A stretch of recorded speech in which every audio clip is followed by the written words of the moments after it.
Hello, welcome.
See a little bit more honey.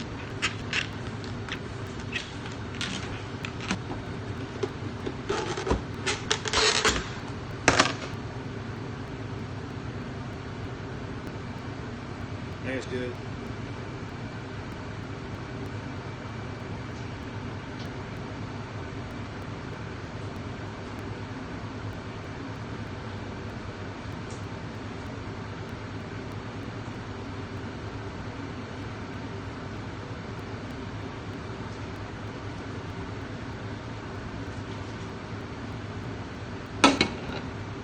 Okay, got the honey in the water.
Morning, welcome to the stream. I'm just getting started here. I put my first batch in. I was gonna play a couple tunes and record, but I don't have time now. I have my gloves on, so.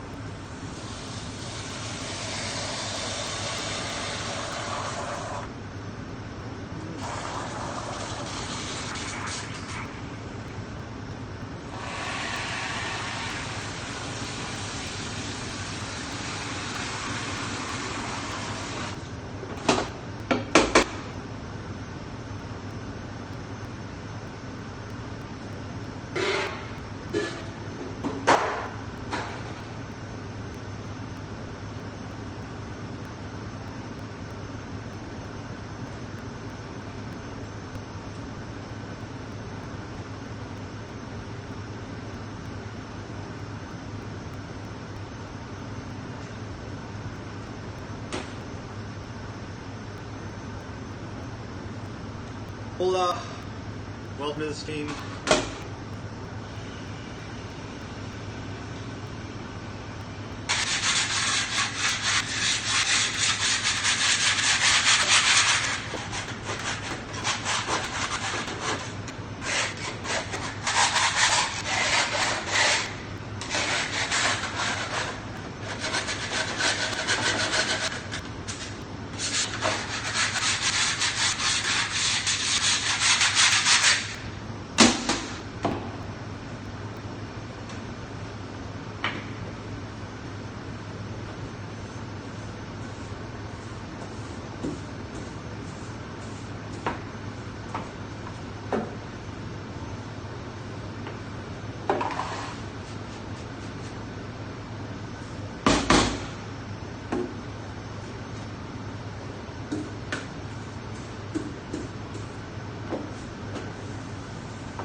Morning, welcome to the stream.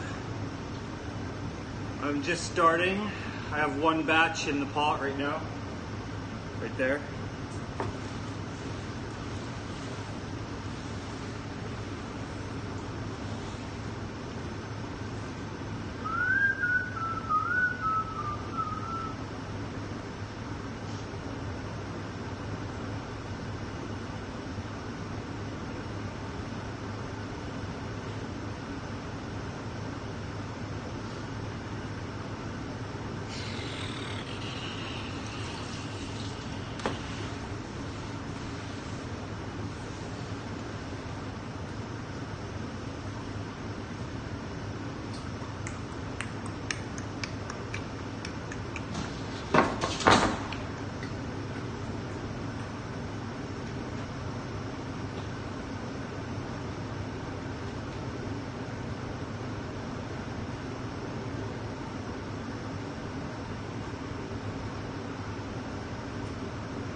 Hamlin towns in Brunswick, by famous Hanover City, the river Weser deep and wide washes its wall on the southern side. A pleasanter spot you've never spied. But when begins my ditty, almost 500 years ago, to see the townsfolk suffer so from vermin was a pity. Rats, they fought the dogs and killed the cats, bit the babies in the cradles, and ate the cheeses from the vats, and licked the soup from the cook's own ladles, split open the kegs of salted sprats. They nest the men's Sunday hats, and even spoiled the women's chats by drowning out their speaking with shrieking and speaking in 50 different sharps and flats. At last, the people in the body to the town hall came flocking. "'Tis clear," cried they, "our mayor is a naughty, and as for our corporation, shocking. To think we buy gowns lined with ermine, for dolts who can't or won't determine what's best to rid us of our vermin. You hope, because you're old and obese, to find in the furry civic robes ease. Rouse up, sirs, give your brains a racking, to find the remedy we are lacking, or sure as fate will send you packing." At this, the mayor and corporation quaked with a mighty consternation. An hour they sat in council. At length the mayor broke silence. "For a guilder I'd my ermine gown sell. I wish I were a mile hence. It's easy to bid one rack one's brain. I'm sure my poor head aches again. I scratch it so, but all in vain. Oh, for a trap, a trap, a trap." Just he said this, what should hap? At the chamber door but a gentle tap. "Bless us," cried the mayor, "what's that?" With the corporation as he sat, looking little through wondrous fat. Nor brighter were his eyes, nor moister than a too long opened oyster, save when at noon his paunch grew mutinous for a plate of turtle green and glutinous. Only a scraping of shoes on a mat, anything like the sound of a rat makes my heart go pit-a-pat. "Come in," cried the mayor, looking bigger, and in did come the strangest figure. His long fur coat from heel to head was half yellow and half red, and he himself was tall and thin, the sharp blue eyes each like a pin, and light loose hair and swarthy skin, nor tuft of hair on cheek, nor beard on chin, but lips were smile and out and in. There was no guessing his kith or kin, and nobody could enough admire this tall man in his quaint attire. Quoth one, "It's as my great-grandsire, starting up at the trump of doom's tone, had walked this way from his painted tombstone." He advanced towards the council table, and "Please, your honour," said he, "I am able, by means of secret charm, to draw all the creatures living beneath the sun, that crawl or swim or fly or run, after me so as you never saw. And I chiefly use my charm on creatures that do people harm, the mole and toad and newt and viper, and people call me the Pied Piper." And here they noticed round his neck a scarf of red and yellow stripe, to match with his coat of self-same check. And that scarf's end hung a pipe, and his fingers, they noticed, were ever straying, as if impatient to be playing upon this pipe, as low it dangled over his vesture so old-fangled. "Yes," said he, "Pied Piper as I am, in Tartary I fred the cam, last June from his huge swarms of gnats. I eased and aged the nigh-am of a monstrous brood of vampire bats. And as for what your brain bewilders, if I rid your town of rats, will you give me 1,000 guilders?" 50,000 was the exclamation of an astonished mayor and corporation.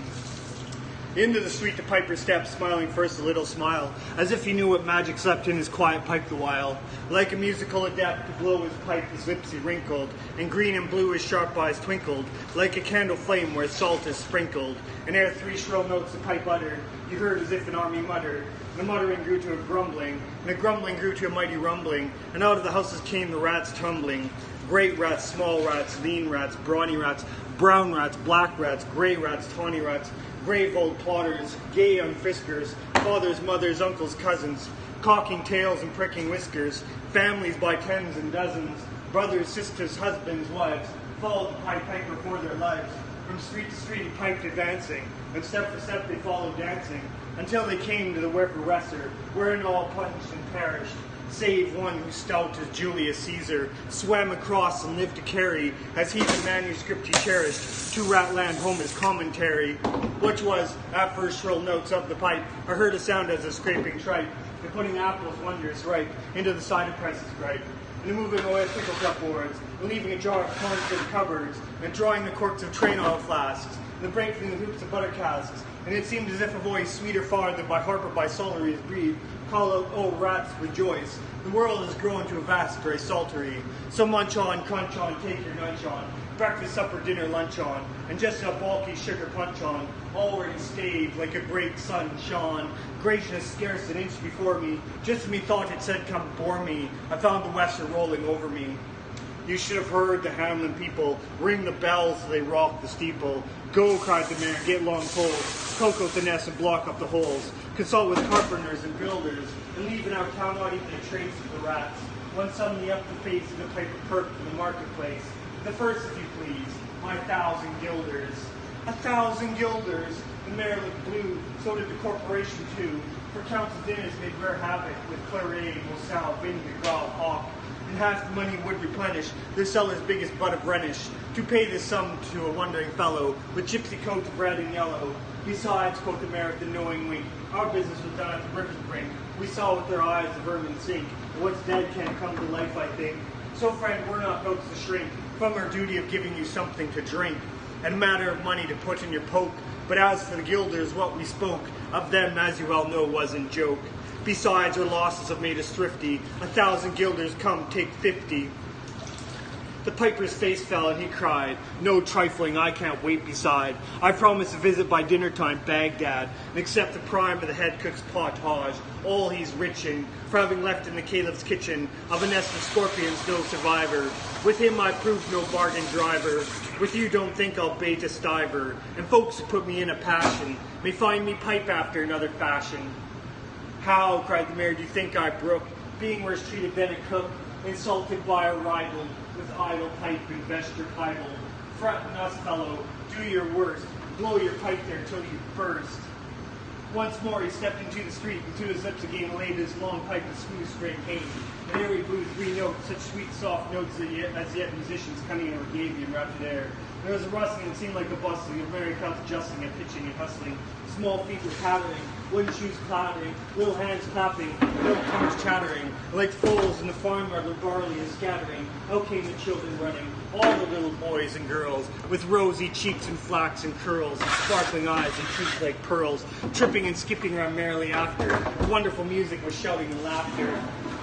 The mayor was dumb, and the council stood, as if they're changed in a block of wood, unable to move a step or cry, to the children merrily skipping by, could only follow with an eye that joyous crowd of the piper's back. Now the mayor was on the rack, and the wretched council stood their feet, as the piper turned from the high street, to where the Wester rolled its waters, right in the way of their sons and daughters. However, he turned from south to west, and to Culverberg Hill steps suggest, and after him the children pressed, great with the joy in every breast. He never crossed the mighty top, these forced let the piping drop, and we shall see our children stop.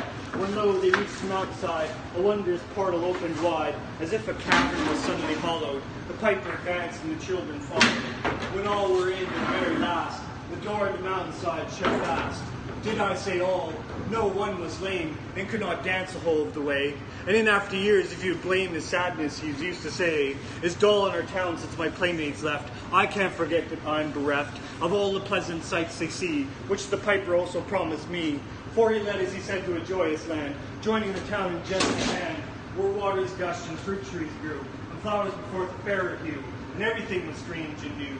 The sparrow was brighter than a peacock here, and their dogs outran our fellow deer, and honeybees had lost their stings, and horses were born with eagle's wings. And just as I became assured my lame foot be speedily cured, the music stopped, and I stood still, and found myself outside the hill, left behind against my will, to go now living as before, and never hear of that country more.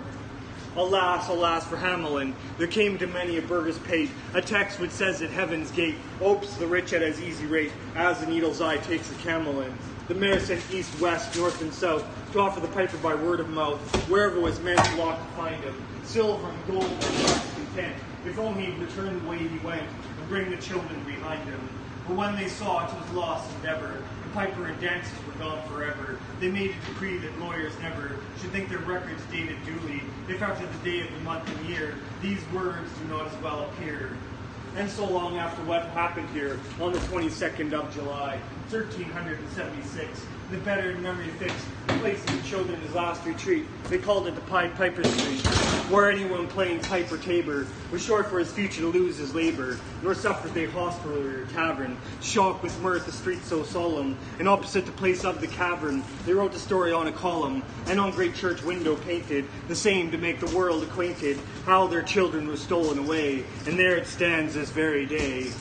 And I must not admit to say, in Transylvania there's a tribe of alien people who ascribe the way and dress of which their neighbors lay such stress to their fathers and mothers having risen out of some subterranean prison into which they were trepanned a long time ago in a mighty band out of Hamlin towns in Brunswick land, but how or why they don't understand. So, Lily, let me and you be wipers of scores out with old men, especially pipers. And if they should pipe us free from rats or lice, if we promise them aught, let us keep our promise. That was the Pied Piper of Hamlin by Robert Browning.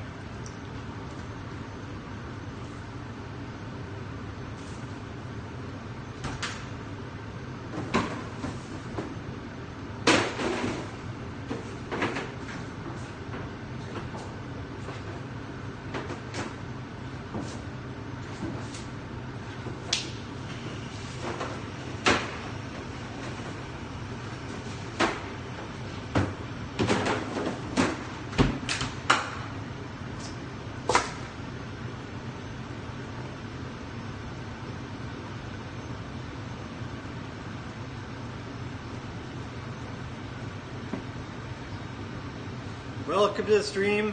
My name's Steve. I'm making bagels. I'm not making pizza. I don't know why you think I'm making pizza. These do not look like pizzas to me.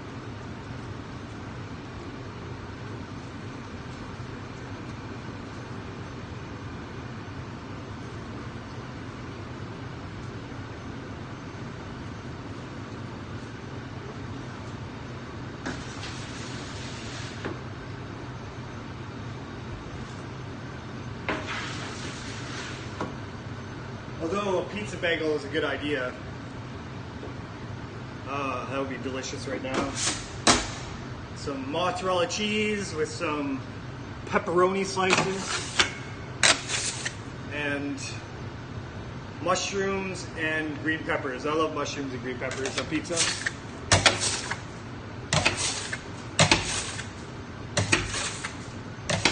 I also like pineapple on pizza, so I guess I'm a weirdo. My dad's favorite pizza is Hawaiian. The only pizza he'll eat is Hawaiian pizza.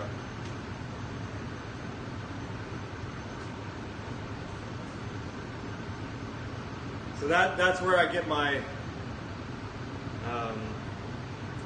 my what's the word? That's why I like pineapple on pizza, I guess is what I'm trying to say. It's too early in the morning.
My first thought was he lied in every word, that hoary cripple with malicious eye, askance to watch the working of his lie on mine, and mouth scarce able to afford suppression of the glee that person who scored its edge at one more victim gained thereby. What else should he be sent for with his staff? What saved waylay with his lies and snare? All travelers who might find him posted there. and asked the road. I guessed what skull-like laugh would break, what crutch can write my epitaph to pass on in the dusty thoroughfare. If at his counsel I should turn aside into ominous cracks, which all agree hides the dark towers, yet acquiescing I did turn as he pointed, neither pride nor hope rekindling at his end described, so much as gladness some end might be. For what with my whole world wide wondering, what with my search drawn out for years, my hope dwindled into a ghost not fit to cope with that obstreperous joy success would bring. I hardly tried now to rebuke the spring my heart made, finding failure in its scope. As a sick man very near to death seems dead indeed, and feels begin and end the tears, and takes the farewell of each friend, and hears one bid the other go, draw breath, freely outside, since all is over, he saith, and the blow fallen no grieving can amend.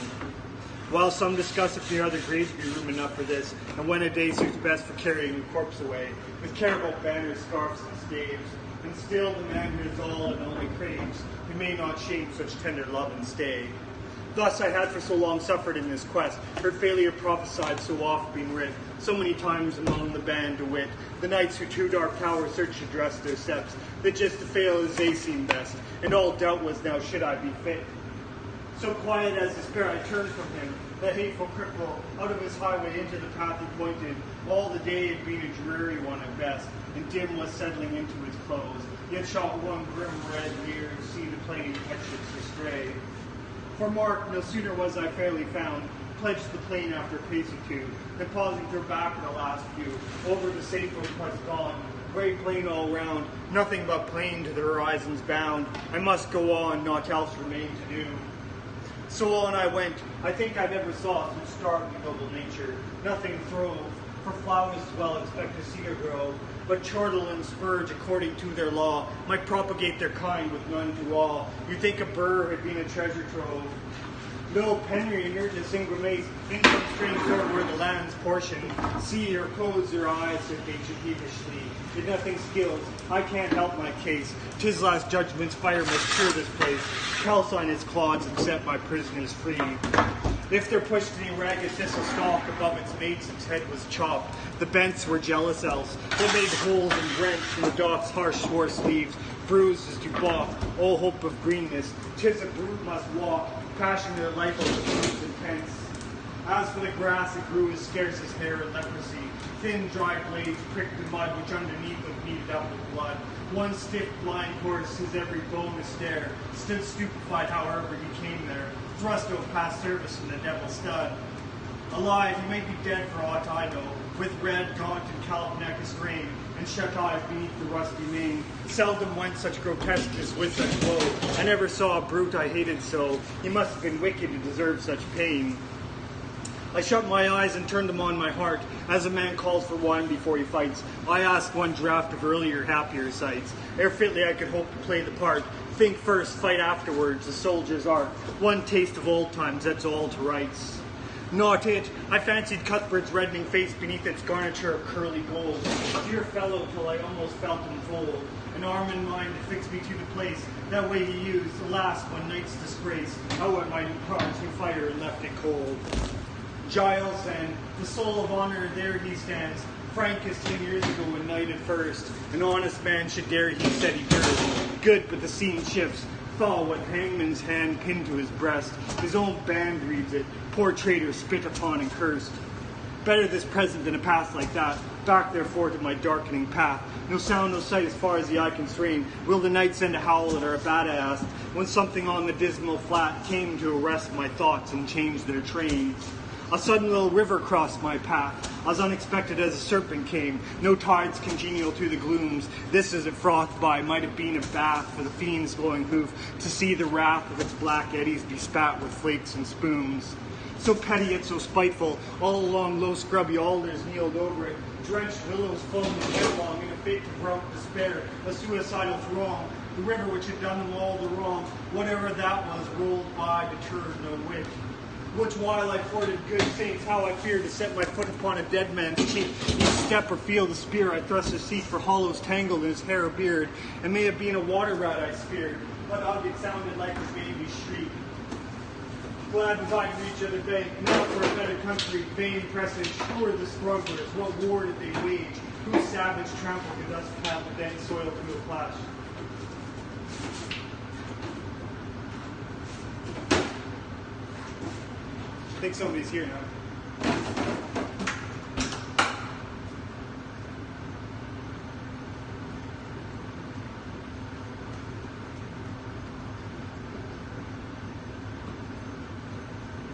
I gotta go check in the back here. Maybe man to the rescue. But yeah, Bagels. Oh, Bagels, Bagel man to the rescue. Yeah. I heard a bang in the back. I'm here by myself usually.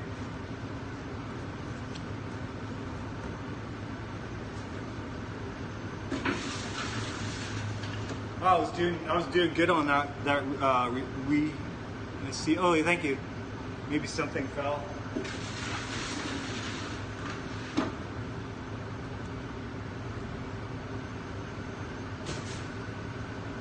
Ooh, suspenseful. Somebody's in the back room.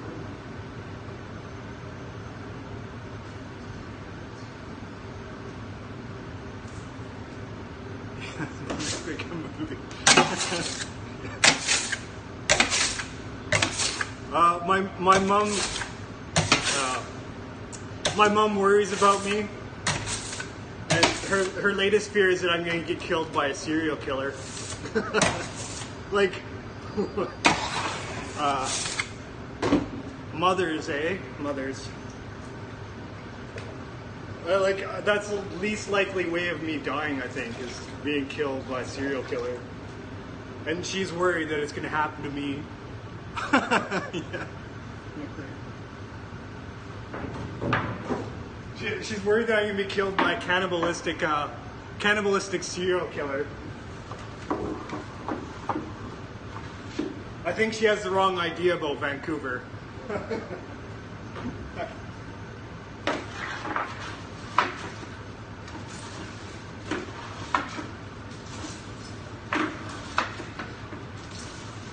I can't blame her. She lives in rural Alberta, so.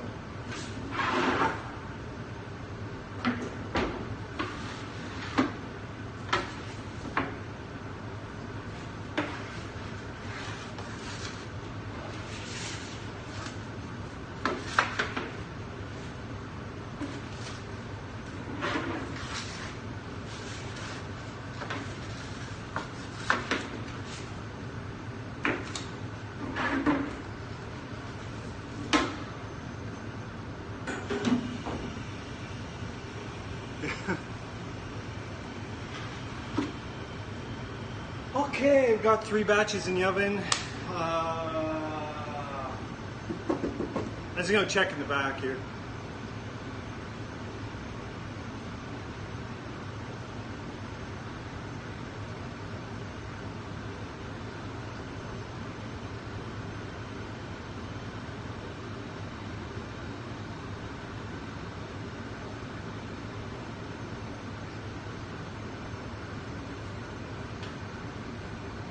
I think I was hearing things.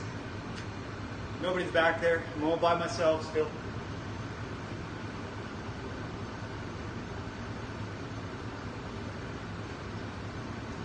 I interrupted my almost perfect run on Child Roll into a Dark Tower Cane.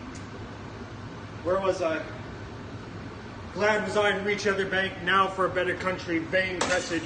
Who are the strugglers? What war did they wage? Whose savage trampled could thus pad the dank soil to a plash? Toads in a poisoned tank, or wild cats in a red-hot cage. The fight must so it seemed in that foul cirque. What penned them there with all the plain to choose? No footsteps leading to that horrid muse. None out of it. Mad druids set to work their brains, no doubt. Like galley slaves the Turk pits for his pastime, Christians against Jews. Yeah, I remember it all. I have it memorized. It took a lot of practice to be able to recite it by heart.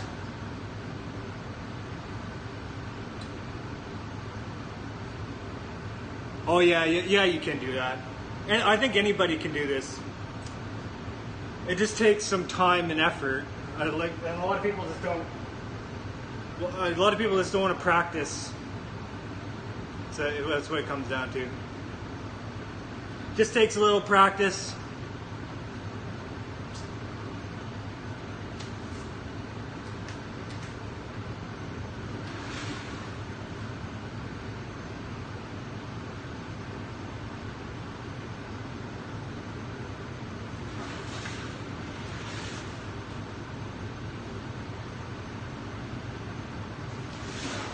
Actually, more importantly, it is making your practice habitual. That's the most important thing.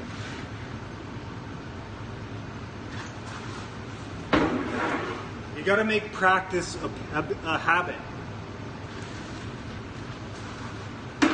That's my Jordan B. Peterson advice for you today.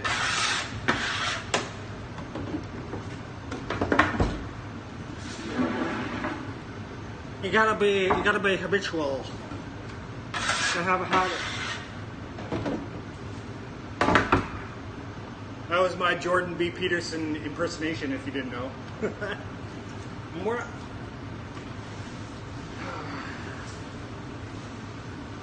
Jordan B. Peterson, 12 Rules of Life, Maps of Meaning.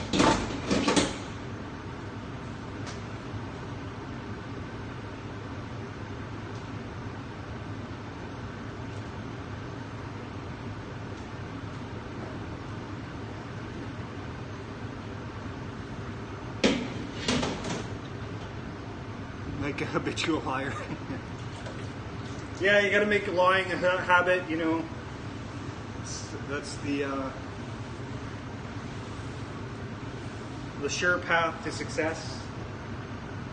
You could be the president of the USA if you learn how to lie.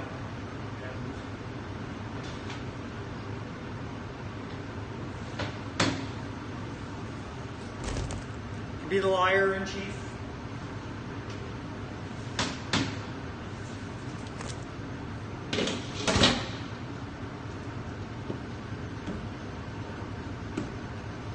Make lying a habit and you could be the president too. Be a corrupt old man that didn't earn his fortune. You could be the president of the USA too. Selling hotels, steak, and what else? Fake university degrees. Hotels, steak, and fake university degrees. That's how you earn a living.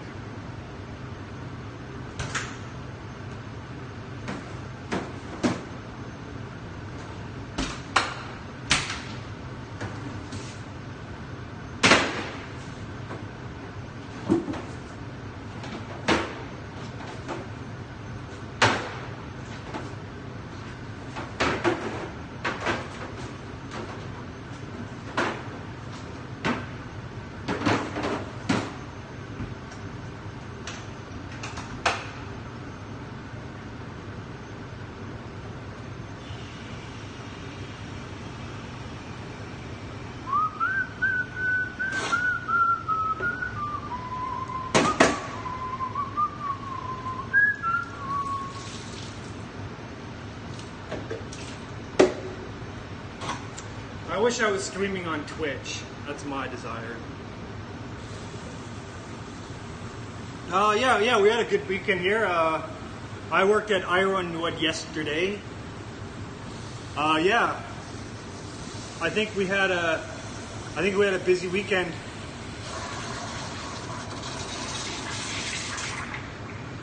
Oh, excuse me.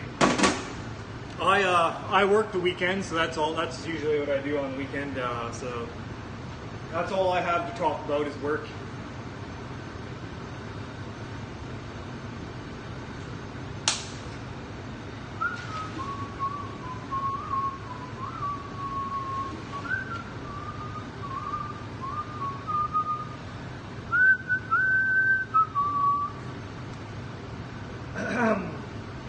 I like working on the weekends. I like having weekdays off. I usually have Wednesday and Thursday off. It's easier to get things done.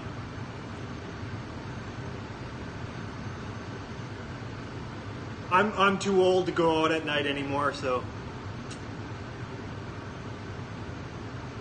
And I don't see. That's why my mom worrying about me getting killed by a serial killer is so funny, because like I don't have a nightlife. I barely leave the house at night. I go to bed at 7 o'clock. Serial killers, my God.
Fight my soul seemed in that foul search. What penned them there with all the plain to choose?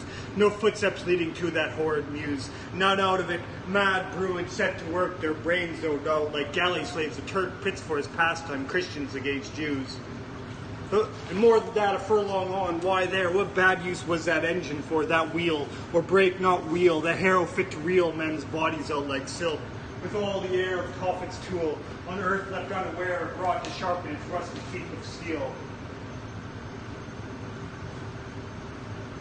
Then came some stub gun, once a wood, next to marsh it would seem, now mere earth, desperate and done with it, so the fool finds birth, makes a thing and mars it, till his mood changes, and off he goes, within a rude bog, clay and marsh, sand and stark black dirt. Now blotches rankling colored gay and grim, now patches where some leanness of the boils broke into moss or substances like boils. Then came a palsied oak, a cleft in him, a distorted mouth that splits its rim, gaping at death and dies while it recoils. As far as ever from the end, not in the distance but the evening knot, point my footsteps further at the thought. Great black bird, Apollyon's wooden friend, sailed past me, beat his wide-winged dragon pen, that brushed my cap, perchance the guide I sought. For looking up where I somehow grew, the plain had given place all round, the mountains with such names of Greece and grace, mere heights and heaps now stolen in view. How thus they surprised me, sorely, how how I get from there wasn't a clear case. Yet half I seemed to recognize some trick of mischief had happened to me. God knows when, in a bad dream perhaps. Here ended then progress this way, when in the very nick of giving up one more time came a click, as when the trap shuts in and then burningly a king upon me all at once. This was the place. Those two hills to the right crouched like two bulls locked horn in fight, while to the left a tall scout mountain, Dun's daughter dozing at the very nonce after a lifetime of training for the sight. What in the midst lay but the tower itself, the round squat turret, blind as a fool's heart, built of brown stone without a counterpart in the whole world. The tempest mocking elf points to the shipman thus the unseen shelf he strikes on only when timbers start. Not see, because of night perhaps, why day came back for that. Behind it left the dying sunset, kindled through a cleft. The hills like two giants in the hunting lay, chin upon hand to see the game at bay, now stab and end the creature to the heft. Not here, but noise was everywhere, it told, increasing like a bell, names in my ears, of lost adventurers, my peers, how such was strong, and such was bold, and such was fortunate, yet each of old, lost, one moment now the woe of years. There they stood, ranged along the hillside met, to view the last of me, a living frame, for one more picture in a sheet of flame. I saw them and knew them all, and yet, dauntless, the slughorn to my lips I sat and blew.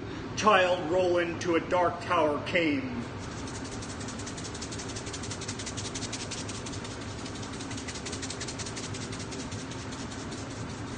Hello? I'm talking to you.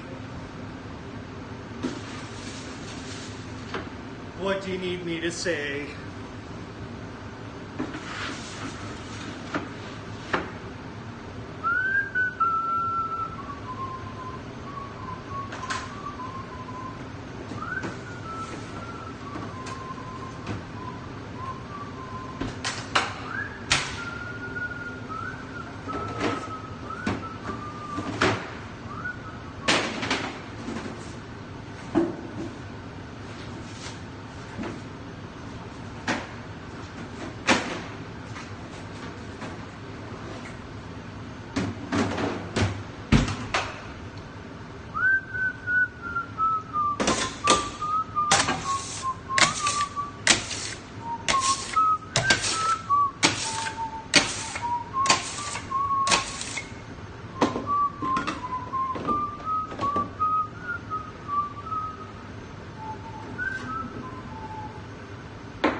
Another minute.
patriotic morning to you.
There's an early Christmas song for you.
Thanks for watching.